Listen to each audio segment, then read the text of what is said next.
नमस्ते। थर्ड आई में आपका स्वागत है। नीतीश कुमार जी के एक वक्तव्य ने हिंदुस्तान की पॉलिटिक्स में काफी भूचाल ला दिया है।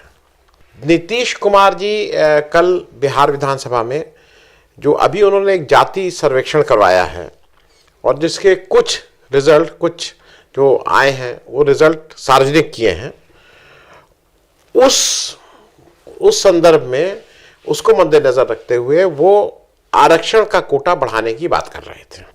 मूल कंट्रोवर्सी जो कल उन्होंने महिलाओं के जिससे गुस्से हैं, नेशनल वुमेन कमीशन ने भी शायद उनको नोटिस जारी किया इत्यादि इत्यादि, उस पे आने से पहले मैं थोड़ा ये बता दूं कि ये आरक्षण क्या हो रहा है वहां पे। बिहार कैबिनेट ने आज ये सब कंट्रोवर्सी, ये सारा जो अभी हल्ला गुल्ला मच रहा है, ये कल के नीतीश जी के बिहार विधानसभा के बयान को लेके है। आज बिहार कैबिनेट ने जो आरक्षण का कोटा है उसको 75% कर देने का निर्णय ले लिया है। उस पर उन्होंने अपनी सम्मति दे दी है। अब वो विधानसभा जाएगा, विधानसभा में वो पारित होगा और फिर बिहार में 75% जो आरक्षण लागू हो जाएगा। अभी तक वो 65% है, 65 या 60% है। जो इसका सब डिवीजन है वो जरा समझ लीजिए। 20% दलित, 2% शेड्यूल्ड ट्राइब आदिवासी, अब बाकी 10% ईडब्ल्यूएस इकोनॉमिकली वीकर सेक्शन, जिसमें सब आते हैं, अपर कास्ट, बैकवर्ड कास्ट, जो भी हो। तो ये 3 कैटेगरी हो गई। ओबीसी 18% और ईबीसी एक्सट्रीमली बैकवर्ड क्लास 25%। कुल इसका जब जोड़ होगा वो हो जाता है 75%। क्योंकि ये ईडब्ल्यूएस और इन सबको छोड़ के बिहार की जब बात हुई थी तो ईबीसी ओबीसी सब लोग मिला के करीब करीब 63% हो रहा था। अब उसको कुल वहां का आरक्षण अब 75% हो गया है। तो ये एक बड़ा क्रांतिकारी कदम है और ये बड़ी बात है, और जो पिछड़े पावे 100 में 60 वाली बात को चरितार्थ करता है। मैं मूल कंट्रोवर्सी पे आने से पहले एक दो आपको मतलब याद दिला दूं। सिर्फ 2006 में बिहार में मुख्यमंत्री नीतीश थे और देश के पहले मुख्यमंत्री, या बिहार पहला ऐसा राज्य बना जहां पे लोकल बॉडीज के जो मतलब पंचायती राज वाले जो सेगमेंट है उसमें उन्होंने 50% महिलाओं के लिए आरक्षित कर दिया। तो आधी दुनिया के लिए, आधा पुरुषों के लिए। और इस तरह से 50% आरक्षण महिलाओं के लिए करके फर्स्ट स्टेट इन इंडिया बन गए जहां पे महिलाओं के लिए 50% आरक्षण था। अब मूल विवाद पे आ जा रहे हैं कि अभी ये क्या विवाद हुआ। मंगलवार को इस विषय पर नीतीश जी बोल रहे थे आरक्षण की बात को, और उसमें वो क्योंकि महिलाओं का एक इंपॉर्टेंट हुआ है कि महिलाओं का किस पे कितना आरक्षण मिलेगा, किसके अंदर क्या मिलेगा, इत्यादि इत्यादि। अब उसमें वो एक आंकड़ा भी उन्होंने बाद में बताया। एक आंकड़ा ये है कि बिहार का फर्टिलिटी रेट 4.3 था। फर्टिलिटी रेट आम प्रजनन जो रेट है उसमें आम समझ के लिए समझ लीजिए कि 1000 महिलाओं के पीछे 4.3 बच्चे होते थे। ये फर्टिलिटी रेट था। अब वो घट के, जिसके बहुत से कारण हैं, जिसमें एक बड़ा कारण शिक्षा भी है, वो अब 2.9% हो गया है। और टारगेट यह है कि उसको आने वाले समय में, जैसा नीतीश जी ने कहा, वो 2% के आसपास हो जाए। इस फर्टिलिटी रेट को कम करने का जो सबसे बड़ा कारण है वो माना जाता है शिक्षा। फिर उसके बहुत से तमाम से और कारण हैं।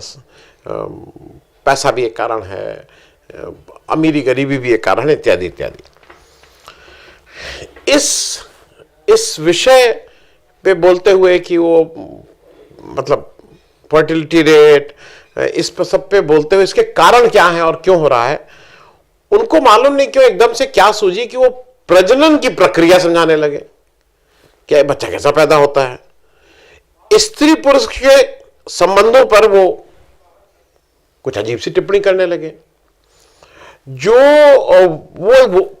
जो भी बोले वो बिल्कुल अमर्यादित था, बिल्कुल गलत था और गैर वाजिब था। क्योंकि जिस तरह से वो उसको डिस्क्राइब कर रहे थे, मैं अपने उस पे मतलब मैं अभी शुरू में आप लोगों को बता दूं, मैं अपने चैनल में वो वीडियो नहीं लगाऊंगा। आपको ढूंढना है तो आपको ढूंढ के देख लीजिए, मैं उस वीडियो को अपने चैनल पे नहीं लगा रहा हूं, ना उसका लिंक दे रहा हूं। इवन पति पत्नी भी उस तरह का कन्वर्सेशन आपस में नहीं करते हैं जिस तरह का कन्वर्सेशन नीतीश जी ने कल बिहार विधानसभा में कर दिया था। क्योंकि मैं आश्चर्यचकित था और मेरे लिए थोड़ा मुझे धक्का पहुंचा था। मैं नीतीश जी को व्यक्तिगत रूप से जानता हूं, एक समय हम उनके साथ बिताए हैं, अब तो नहीं है संपर्क, लेकिन एक समय बहुत साथ बिताया है।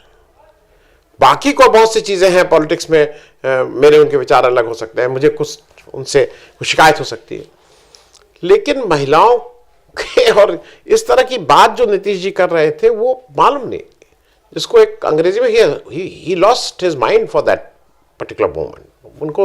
उनका शायद दिमाग ही नहीं काम कर रहा था, क्योंकि ये व्यक्ति एक इंजीनियर है भाई, संस्कारी हैं, इंजीनियर हैं, मर्यादित रहते हैं, भाषा में नौत तोल के बोलते हैं। मैंने उनके मुंह से कभी गाली गलौज नहीं सुनी है, मतलब मैं ईमानदारी से बताऊं, मैंने नीतीश जी के मुंह से कभी गाली गलौज नहीं सुनी है। ये एक ऐसा व्यक्ति जो 50% आरक्षण तो अलग, जो शराबबंदी करने की हिम्मत रखता है। शराबबंदी करना आपको आसान काम नहीं है, इसके लिए आपको बहुत बहुत कमिटमेंट वाला आदमी चाहिए। बिहार में शराबबंदी करते हैं और इस शराबबंदी का जो सीधे सीधे अगर किसी के कोई प्रभावित होता है तो महिलाएं हैं, वो करने की हिम्मत की नीतीश जी ने।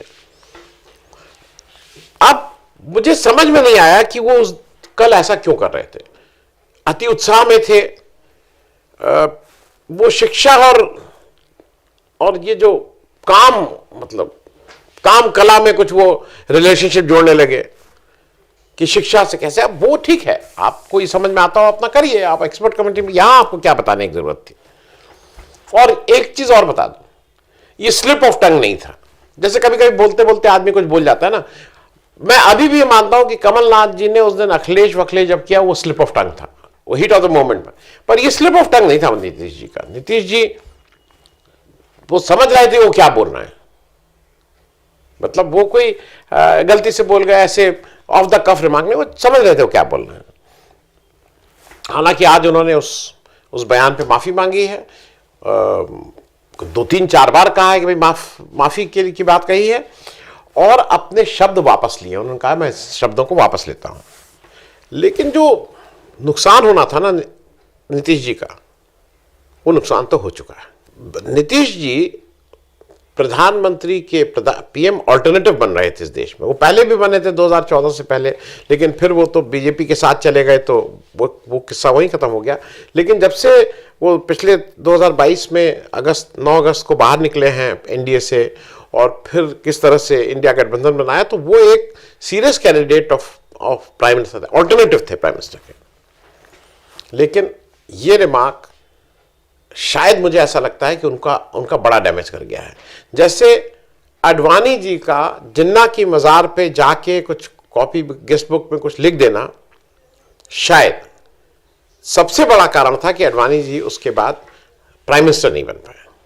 वो एक शायद उनका टर्निंग पॉइंट था। उसी तरह से नीतीश जी का ये विधानसभा में दिया हुआ वक्तव्य मेरे ख्याल में शायद प्रधानमंत्री की राह तो रोक ही रहेगा।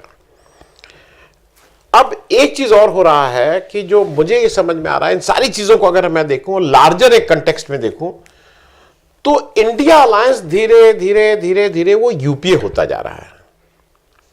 भाई यूपीए में बहुत दिक्कत थी, ममता जी को दिक्कत थी, अखिलेश यादव को दिक्कत थी, केसीआर को दिक्कत थी, इन सब लोगों को दिक्कत थी कि यूपीए क्या।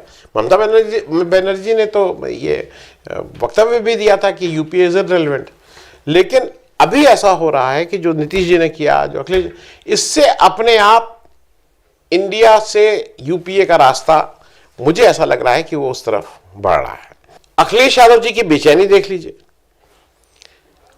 वो बेचैन नजर आ रहे हैं, साफ साफ इंडिया की ताकत से नजर आ रहे हैं, बीजेपी से ज्यादा इंडिया की ताकत से नजर आ रहे हैं।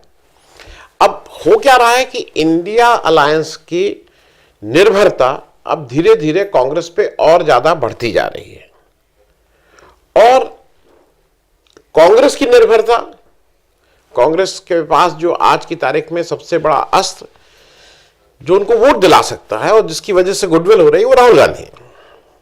और इस तरह से कांग्रेस की निर्भरता अब राहुल गांधी पे और ज्यादा बढ़ती जा रही है। अब जरा एक चीज ये देखिए कि 5 राज्यों में मैं ये सारी चीजें with reference to Nitish ji के रिमार्क के रेफरेंस में कह रहा हूं।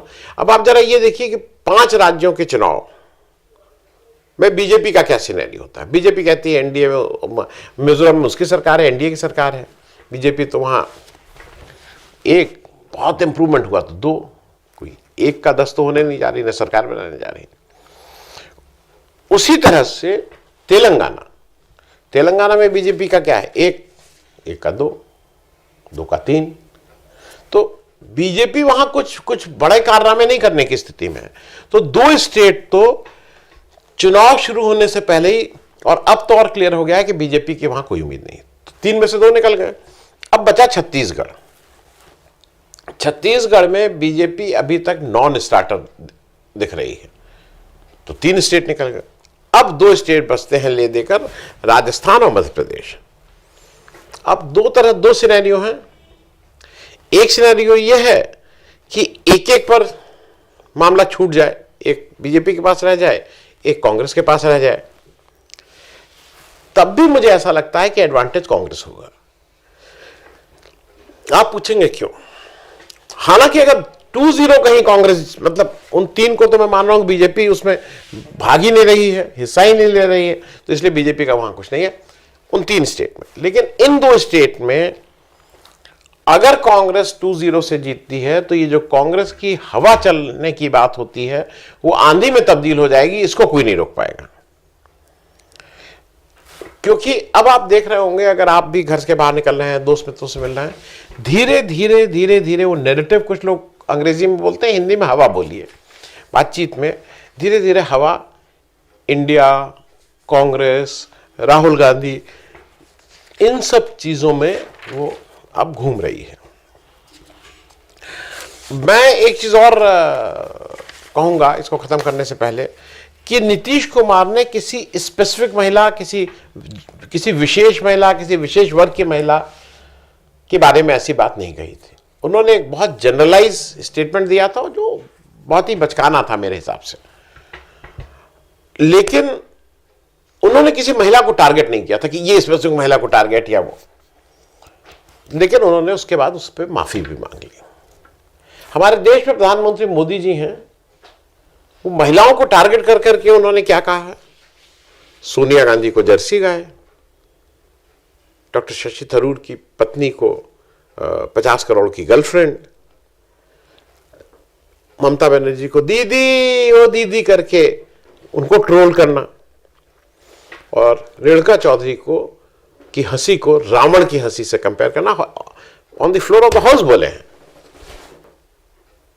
तो अब एक देखने वाली बात यह है कि एक तरफ नीतीश कुमार हैं जिन्होंने, जिसको कहते हैं अपने पैर पे कुल्हाड़ी नहीं मार रही है, अपना पैर ही ले जाके कुल्हाड़ी रखी हुई थी, उसके ऊपर जबरदस्ती अपना पैर काट लिया है। और ये बात मैं इसलिए कह रहा हूं कि इसकी कोई जरूरत नहीं थी, क्यों किया उन्होंने नहीं मालूम। दूसरी, लेकिन फिर उन्होंने उसके बाद माफी मांगी है, उससे वो कितना रिस्टोर होता है ये देखने वाली बात होगी, लेकिन damage has already been done. दूसरी तरफ मोदी जी हैं, स्पेसिफिक महिलाओं के पास, सोनिया गांधी के बारे में, मतलब श्रीमती शशि थरूर के बारे में, श्रीमती ममता बनर्जी, माफ कीजिएगा, सुश्री ममता बनर्जी के बारे में, रेणुका चौधरी के बारे में क्या क्या नहीं कहा है। आपने क्या आज तक सुना कि उन्होंने माफी मांगी इन सब वक्तव्य पे? क्योंकि लोग कहेंगे माफी मांगना तो भाई मोदी जी की डिक्शनरी में नहीं है। तो एक चीज जान लीजिए, इंदिरा गांधी ने 77 के बाद देश की जनता से माफी मांगी थी कि मुझसे गलती हो गई थी। क्या आपको लगता है कि 2024 में अगर मोदी जी हार जाते हैं तो वो देश की जनता से माफी मांगेंगे? धन्यवाद, थैंक यू।